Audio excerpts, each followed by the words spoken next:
God, my camera's off. Hold everything. Okay, I think we're good now. Hey guys. I'm still alive. I'm not dead. I haven't disappeared anywhere. I've been absolutely swamped with work.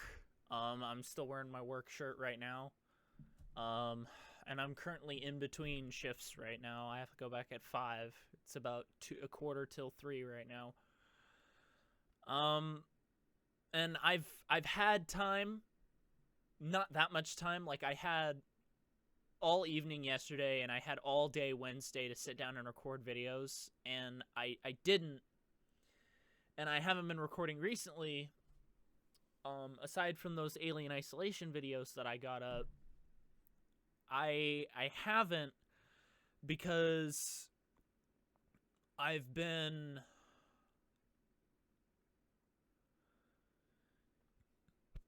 I want to say lost in my thoughts is the turn of phrase I want to use. Because it's kind of this weird. At this point, I've noticed I'm at this point in my internet life where I'm not being constantly messaged by people. My email is almost empty all the time. Once more, it's kind of like that period of time where I was at the beginning, in the very beginning, where I it was just me and my thoughts. But the only difference between then and now is I have a lot more to think about now. And I I don't know. I just I don't know. I've just had so much more to think about, because I wouldn't say that I'm like, I still have the drive and the motivation. Like I still have those things for making videos. It's just that, one, I've been working 40 plus hour weeks again, and not doing that for 2 months and then doing that 2 weeks straight. It's not easy to just jump back into. I have a little bit easier of a week this next coming week, so hopefully I'll be able to sit down and do some videos. But I've been really sitting down and thinking about not only my writings, but also my voice work. I've been thinking a lot more about getting back into voice work again, because, as one of you kindly reminded me and complimented me, I'm not blind that some people really enjoy my voice. I'm not blind to that. Some people really enjoy my voice. Some people like listening to me talk. Some people don't. I mean, when I'm not screaming like a mad lunatic and I'm not being absolutely nuts, I have a decent voice. I really had the opportunity to stretch my legs and try out my voice work thoroughly the past couple of years, despite all of the unpleasantness that followed. Um,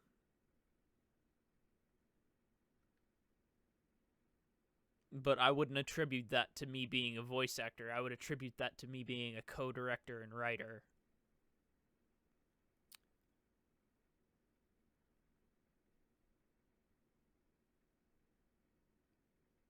And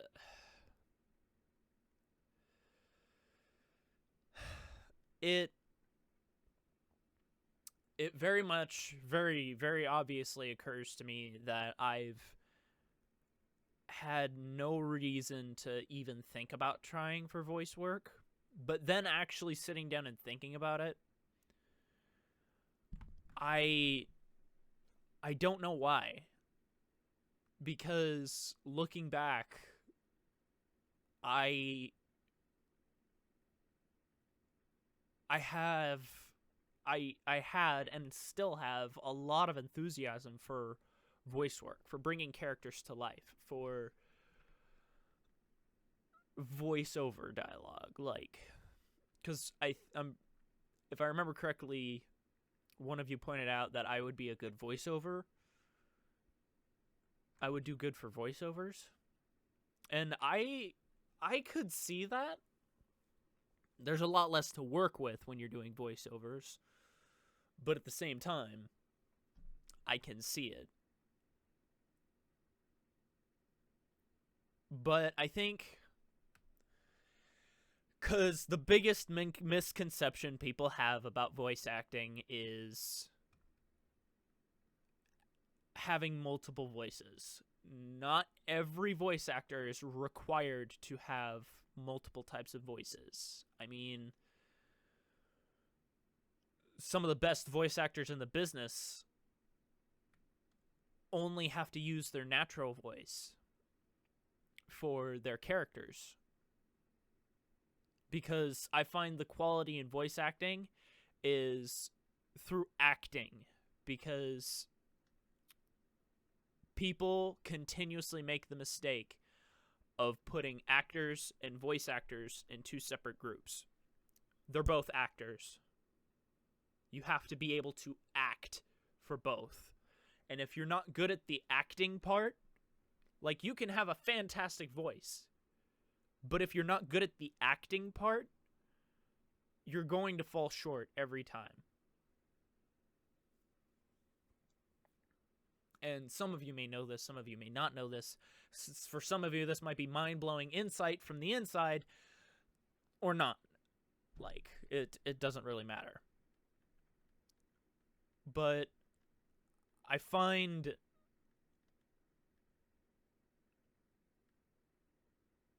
if I have a certain connection with a character, I will feel it and I will see it. And I will be able to project myself into that character's shoes. Not put myself in that character's position, but project myself into that character.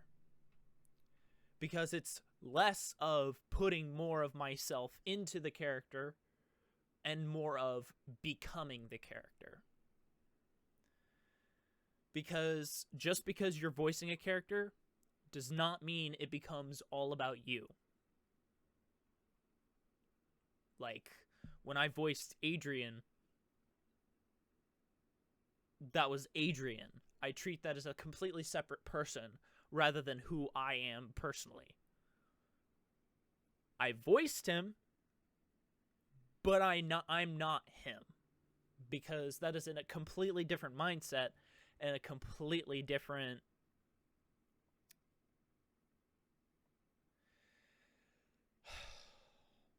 it's a completely different standard to hold myself to compared to Adrian. Now,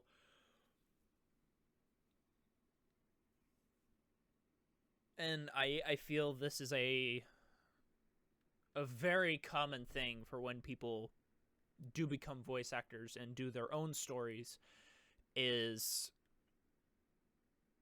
they put too much of themselves in their stories.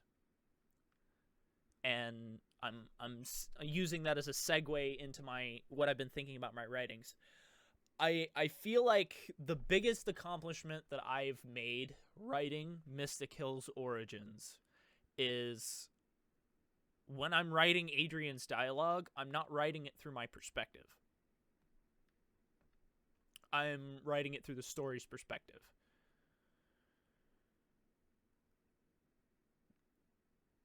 I'm not writing it for my sake. I'm writing it for the story's sake, which I feel I've executed very, very well, considering.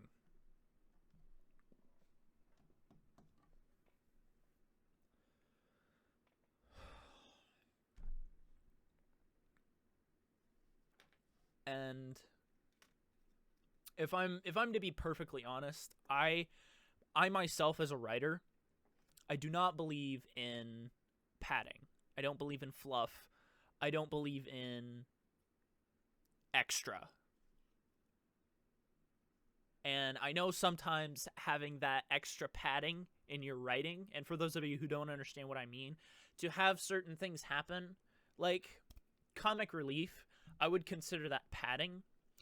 I don't find that necessary for the most part, which is why I don't do it a whole lot in my writings particularly. Like, I'll throw in a couple jokes here and there, and there are subtle, dark ones that are in there that people still haven't caught on to.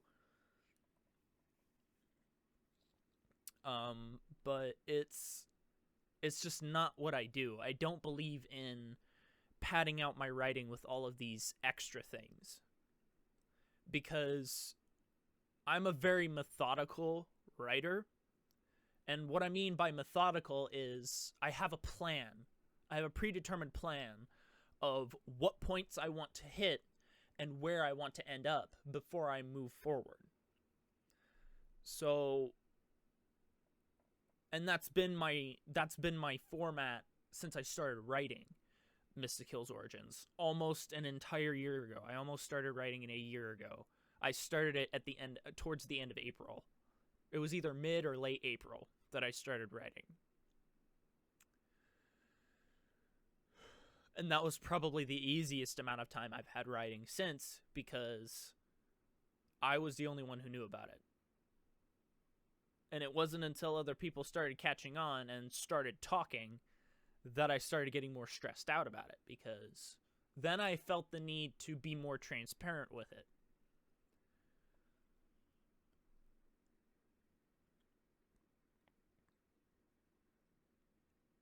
But then there's always the misconception that people will say, this is not an Adrian story. This is the beginning of a story.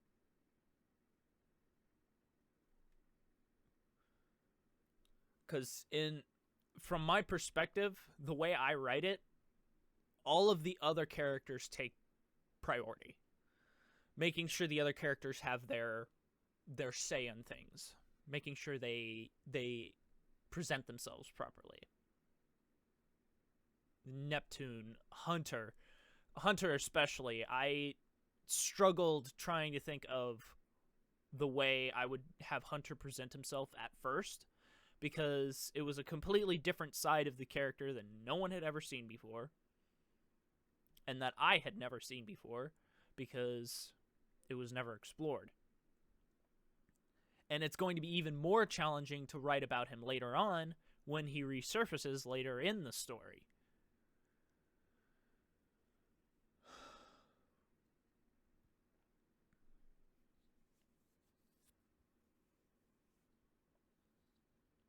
But that aside, but that tangent aside, I write for the story's sake, simply to tell the story. If I'm not telling the story, usually it does not stay in the final cut, final draft.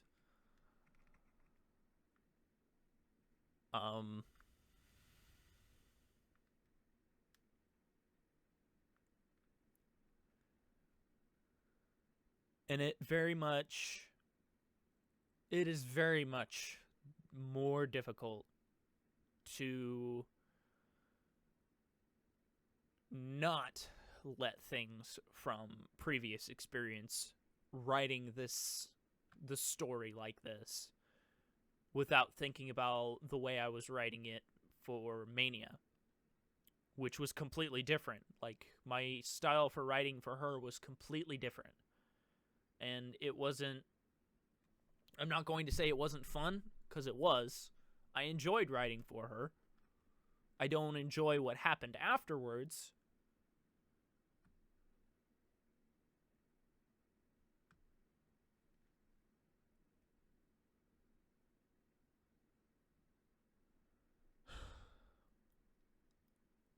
But the way I was writing was, it was very limited, I want to say, without delving too deeply into it. it was very limited because there was very little perspective that I could actually use. Season 3 was probably the most of the mold that I think that she ever allowed me to break, because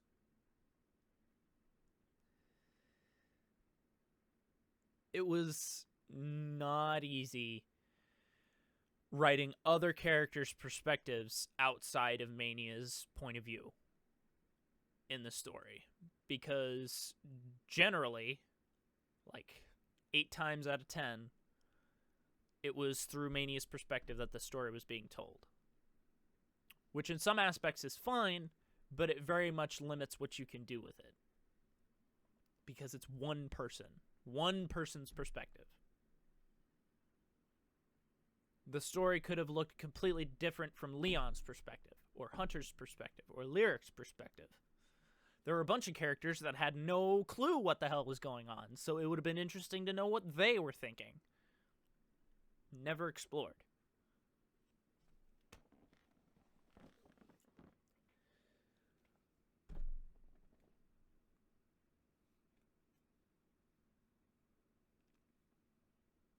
But again, off of that tangent,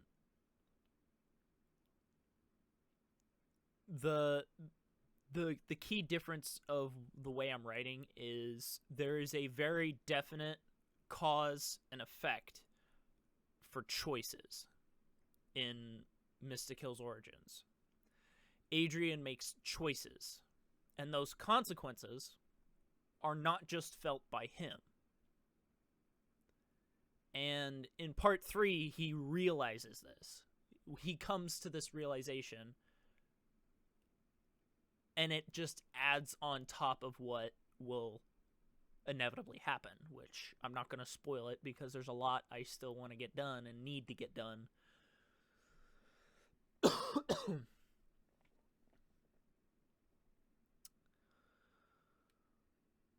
And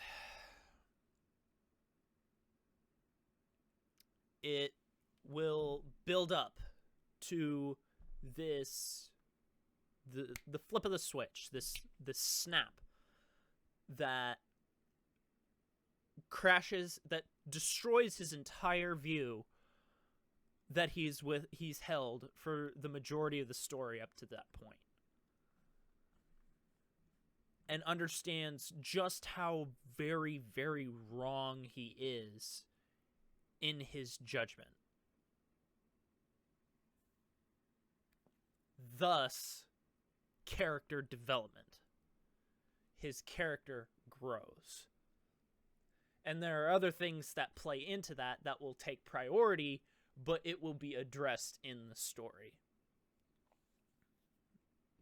Because I would consider, in my story, Adrian's development the sidebar. It's something that follows the entirety of the story, but it's often meant to be the sidebar. Everything else happening is supposed to be your focus. And if you're reading it only expecting it to be an Adrian story, you're reading it the wrong way.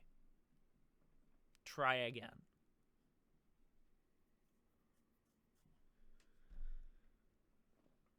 And I know I'm delving into a lot of writing complexities that not everybody understands. Not everybody wants to understand. Not everybody cares. But for those of you who do care and do write your own stories, understand that not only is my writing style different, and I'm not judging what other writers do because their styles are different, but I am judging core aspects that are missing from stories. Because if you can't get the flow of your story right, and you can't have proper character development for your characters, and you can't properly display the perspective you're trying to display, there's something you're missing, and you need to rethink it. Don't scrap it and try again. Just sit and rethink it. I'm not saying give up, because never give up on your own stories. Never give up on your own stories. Doesn't matter what anyone else says. Never give up on your own stories. Because someone will like it and someone will enjoy it. Someone will like my writing and someone will enjoy it. I already know a few people and have talked with a few people who do enjoy my writing and enjoy it for the actual story I'm trying to tell. Some of them were fans of the original series. Some of them were not. Some of them had no clue what it was.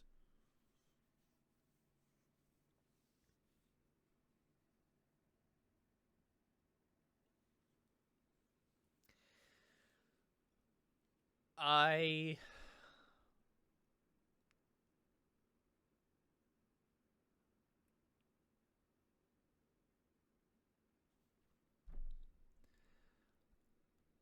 will say, since I've already brought it up, and since I've refrained for so long from talking about it, I want to make my point very clear. And I want to make it clear I want to be very, very transparent with all of you right now. I don't hate the people in Mania's group. I don't.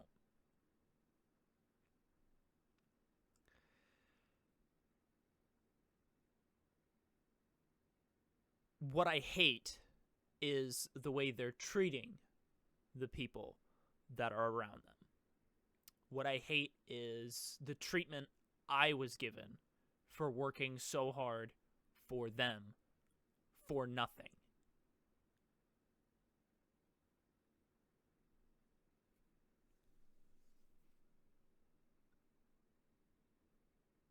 What I hate is the toxicity and the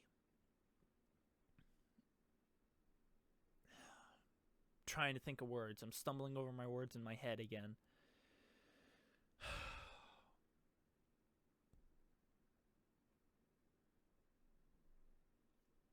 What I hate is the toxicity and the favoritism that happens in that group. And I know everyone has their own favorite people. That's fine. But it's when your favoritism of that person exceeds the point of where they take priority over anyone else to the point where you're degrading or hurting other people or not giving them a fair opportunity. That's when you need to step back and understand that you need to reevaluate yourself. Because if you're treating other people like that, simply because you only like this one person or group of persons, what are you really accomplishing? What's the point of alienating people simply because of minor differences?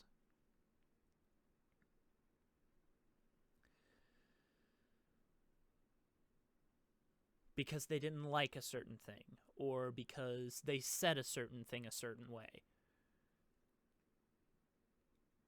It's not necessary.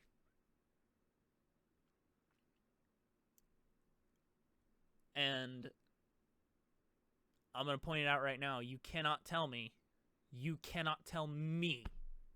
a person who has worked in and has been around that group for a long, extended period of time. I know what Mania's server is like. I know what working under her is like. You cannot tell me otherwise.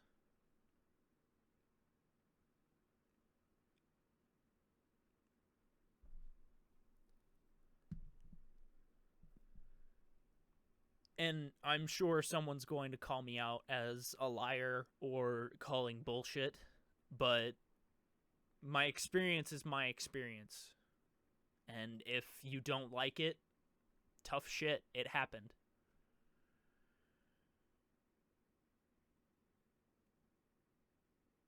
really, really think about these people when you're putting them on a pedestal. What power are you really giving them over you? And are they going to use it responsibly? In terms of that group, I'm going to say no. They haven't, and I don't think they ever will until it crashes and burns, and they cry and whine about it later. Do I want that to happen? No. I want Mania to continue to succeed. I want her group to continue to succeed. I am not a spiteful and hateful enough person to wish bad upon them to the point that I want them to lose things, to lose everything.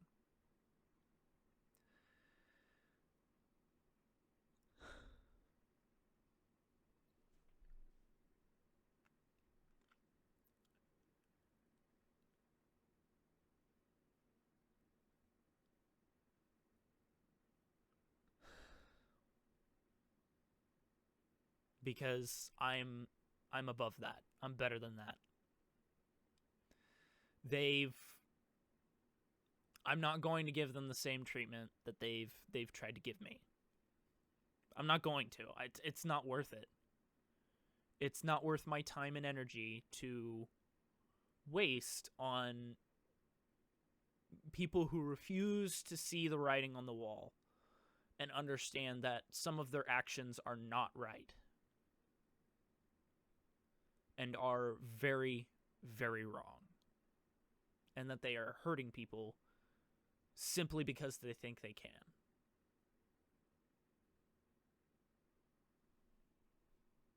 But I don't know.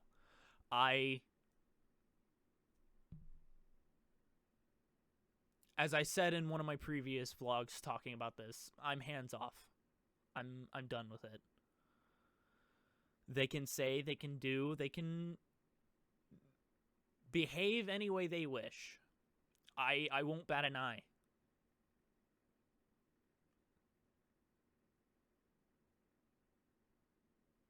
Because it's not worth it anymore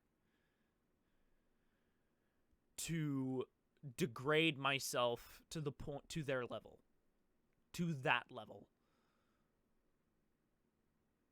Because if I do that, what does that make me? That makes me worse. And it makes me every bit of what lies come out of their mouths about me.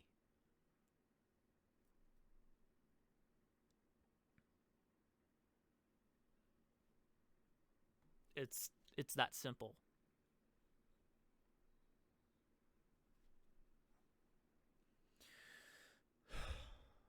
So now that I've officially expunged my thoughts into this vlog that's almost 30 minutes long, I am going to stop talking. I'm going to rest for a while before I go back to work for the rest of the night. And I don't know. As always, I will see all of you in the next video.